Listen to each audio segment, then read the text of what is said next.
and tell the people that there is a religion out there that is telling us that we don't even have a faith. That will turn around and say that Abraham was a prophet of Islam. Moses was a prophet of Islam. Jesus was never crucified. There was a stunt Jesus. You know, he got taken down, and Allah did some things, and Jesus was a prophet of Islam. They're telling us that right to our faces. And we don't even have religious leaders, except for my dear friend, Reverend O'Neal Dozier.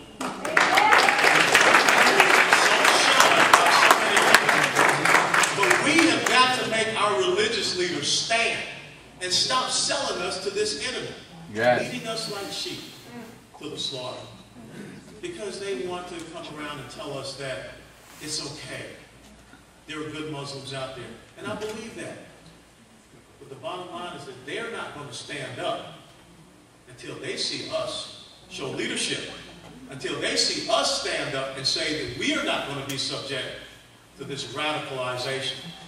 Until we believe that this is a Judeo-Christian country. Yes. Yes.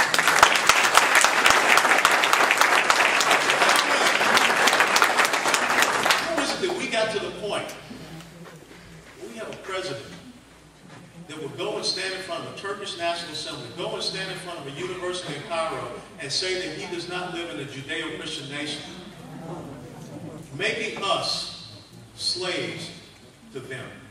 How is it that we have a president now that's going to stand up and say that he's going to go into development entrepreneurship in the Muslim world?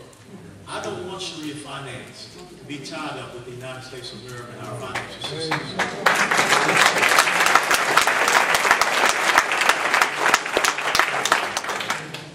2010 election cycle is the most critical election cycle for the next 40, maybe 50 years for the United States of America.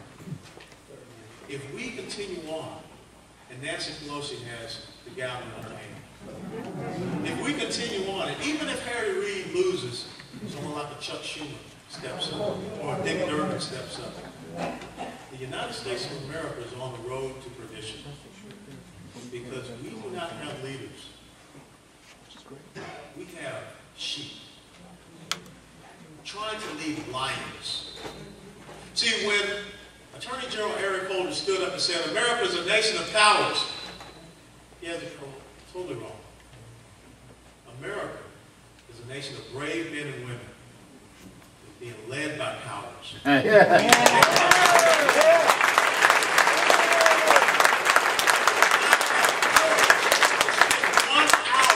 To stand in front of his constituents. How can we allow someone like that to be a representative voice? Can you imagine Ron Klein going over and representing us in Iran, Syria, Afghanistan, Egypt, Yemen, Russia, Venezuela?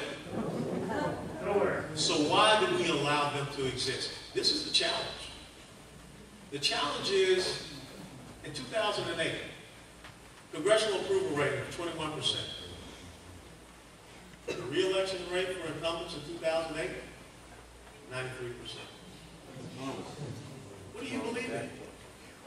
What are you going to do in 8 short months from now? Will you... It's not just about me. Because I said something at the Republican Jewish Coalition, and I said the exact same thing to my soldiers when I deployed my battalion to Iraq. If I fall, it's not about me. It's about each and every one of you finding the capacity to lead within yourself, to understand what this country should mean to you. If West falls, someone else has to step up and take his place. Yes. That's the whole purpose of America. That's how this country was established. You know, there was a thing called a color sergeant. Anytime a unit, especially the Civil War, went to charge. And the thing that a commander would always ask of that unit, if he should fall, who will pick up the colors? If I would fall, every doggone one of you needs to pick up the colors. That is why we must understand who we are in this battlefield on the 21st century, where we sit right now, there is an enemy that is confronting us. There is an enemy that is battling us. They're winning. We have to understand that they are winning. But it's not over. When the Broward County Commission allows CARE to have their fundraising dinner in the convention center, they're winning. When we want to give constitutional rights to illegal enemy combatants, they're winning. When we don't understand, and when we write an after-action report from the Fort Hood tragedy that does not mention terrorists, does not mention jihadists, does not mention Islam, they're winning. When Fox News, 25% of it is controlled by Saudi Prince Tawahid, they're winning. Yeah. When we are going around and we have oil and natural gas reserves off the coast of Florida, in North Dakota, all across Colorado, in the Anwar and Alaska, and yet we continue to send money to Saudi Arabia, they're winning. When they can get on television and say that 9/11 was a hoax, that it never happened, and we don't have anyone in our leadership in this country that will say to Mahmoud Ahmadinejad, you're a suck-butt fool, they're winning.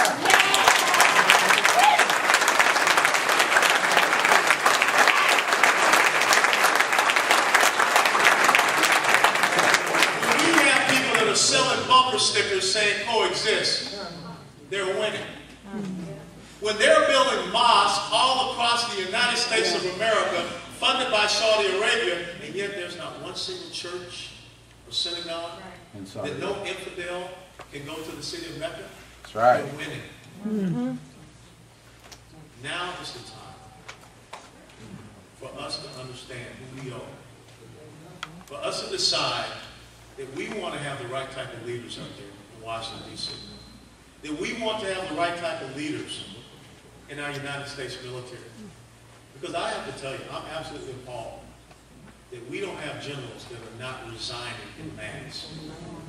That their political careers are more important than the liberty and the safety and the protection of their soldiers. And I've got to tell you something. I get to Washington, D.C., I'm getting on the House Armed Services Committee. And there's going to be a whole bunch of rascals sitting in front of me, and they're going to explain the rules of engagement. They're going to explain to me why Lieutenant Michael Behenna is sitting in Fort Leavenworth jail for 15 years for shooting an Al-Qaeda terrorist.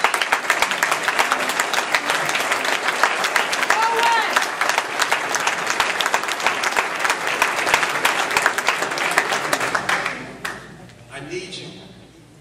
Don't just come out. Hear Joyce give great speeches. No one can give a great speech like Joyce.